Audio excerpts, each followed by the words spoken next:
Today's Becoming Swedish is coming to you from Gothenburg on the west coast of Sweden. I've only been here a few hours, but I'm already falling in love with this city.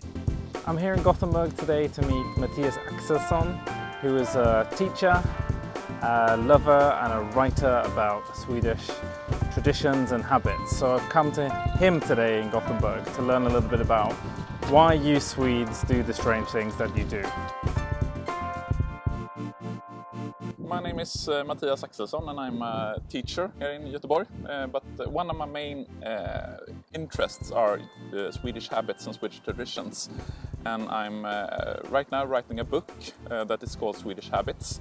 It's going to be released in Swedish as Svenska vanor later this year and translated into English, Swedish Habits, early 2020. So what I thought would be fun to do today is, on my Becoming Swedish bucket list, I have a whole load of kind of Swedish habits, Swedish behaviors that when I started this project, Swedes got in touch with me and said, oh, okay, if you want to be Swedish, you really have to learn how to do X. Yeah.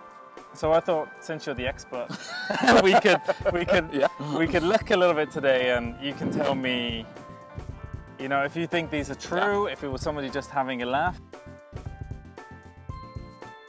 We're going to start with the maybe most controversial one on the list, and that is become emotionally detached. Yeah. Is it true? Yeah, I think that's a quite Swedish thing actually. Yeah. We try to avoid the conflicts at all costs. Like if we go to a restaurant and the food is not okay, we say, if the waiter comes and say, is it okay? Yeah, we say, yeah, that's okay. Even though it's too salty or too dry or anything, because we really don't like conflicts. I have to say, this doesn't feel that strange to a British person as well. I think there are a lot of people in Britain that would say, that would rather, you know, if they were at the restaurant, is if the food was terrible, oh yes, it was lovely, I would definitely tell all my friends and family. Yeah. So that's not too hard for you. Let's take a look at the next one. To not talk to strangers. Yeah. If you go like on public transports, like on trams or buses here in Gothenburg, it's a big no-no to talk to strangers. If you would go on a tram and go up to a stranger and talk to him, people would assume you're a drunk or you're some psycho. I'm laughing because almost word for word, the first piece of advice I got when I moved to Stockholm was don't talk on the public transport. No. People who talk on the public transport are drunk or crazy. So right now we're going to go and do something that is very, very un-Swedish. We're going to go and talk to some strangers here in Gothenburg, and we're going to ask them what they think a very typical Swedish habit is. Vi ta en fikapaus. Ta av sig skorna inomhus I mitt bås. Stop being loud in public. Yeah, I think we are quite reserved in public, and I think that's you can explain that with the lack of conflict, that we don't like conflicts, and I think historically you can explain both these to like a kind of lack in social training, because Sweden in historically we have been living apart from each others. We don't have these big cities historically. So if you compare it with the Spains, the Italians, and the Mediterranean countries, we lack the public training. We are not used to conflict. And one thing, we rely on the state and the public to resolve the conflicts for us. We're struggling a bit with the wind here, so maybe I'm going to leave the papers and I'm going to be very un-Swedish and I'm going to have to be loud in public and chase them down the road. And this is probably the most controversial one. To cancel on a friend, to spend a little bit of time alone. Yeah, I saw that on your bucket list, and I was quite... I really don't know if that actually is a Swedish thing. It's not that uncommon for Swedes to want to be alone, because we are a people. The Swedes, we are a lonely people historically. It's also about that lack of social training. There's no problem to be alone. It's no problem to go out and have a beer by myself, for instance.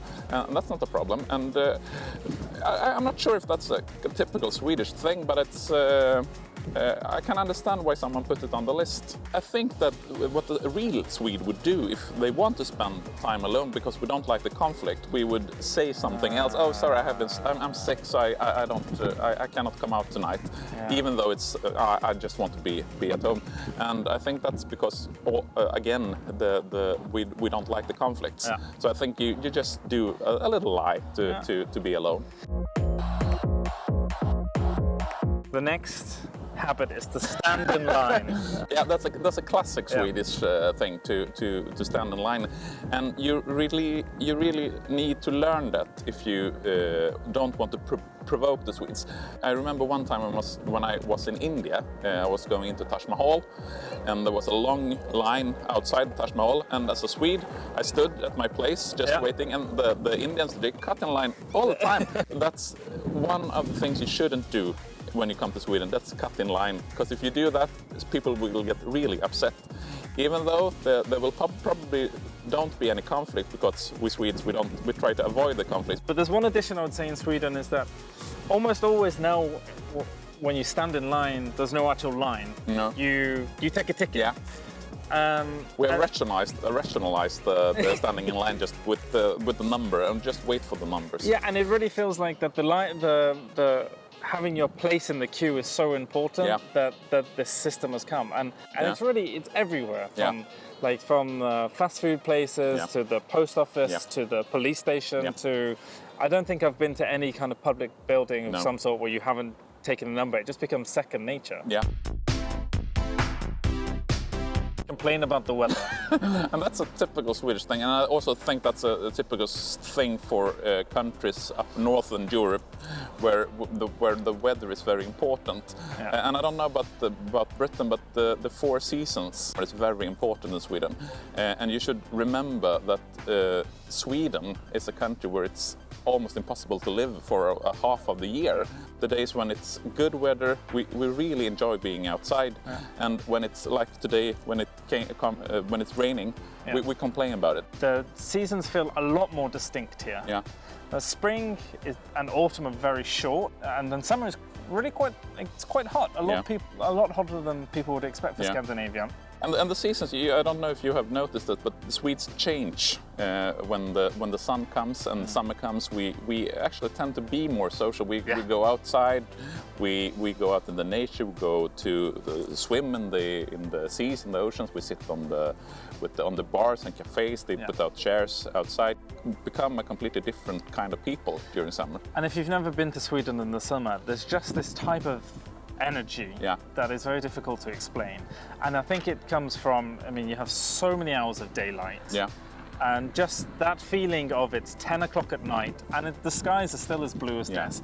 It just gives you an amazing energy, and I think it's because you've had that deep dark winter, so you can really appreciate it. I think that's the one important thing to know about Sweden, the darkness during the winter. It's really dark, and if you go up north, it's dark all around the day. I think we should change this then. So it's complain about the weather, but praise the weather as well. Absolutely praise the weather. When the time is right.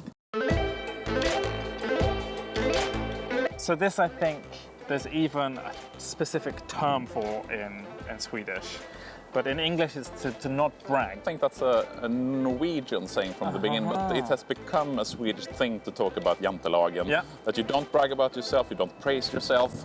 If someone asks you what you're good at, you kind of tone it down. I think that has changed a little in the last, say, decades or so. If you think about Zlatan, for example, he's a Swedish guy, and he brags a lot about himself. And some say that that's un-Swedish of him to do that, but he is a Swede, and he's one of the most famous Swedes. So the last question I wanted to ask you is, what's missing from this list? I think nature. Nature is such an important thing for Swedes. We are very proud of our nature, and we're proud to be on the summer months. We tend to be outside. Important Swedish thing is allemansrätten. It's your right to go outside in the nature. It's your right as a being or a tourist or a citizen in Sweden to go swimming in the lakes. It's almost possible to go anywhere in a Swedish forest or a Swedish lake to go hiking and go swimming. And just the allemansrätten is a very important thing to Swedes. thank you so much for your time. Thank you very much. It's been really a pleasure meeting you. Don't forget to check out his book in Swedish later this year and in English early next year. And if this is your first time watching Becoming Swedish, please don't forget to subscribe. There's new vlogs coming out almost every week. I have 73 things in total on my Becoming Swedish bucket list. I think by the time the day is done, I will be nowhere near the end. So there's going to be a lot more vlogs to come. So you know what to do, hit subscribe and see you next time. Bye.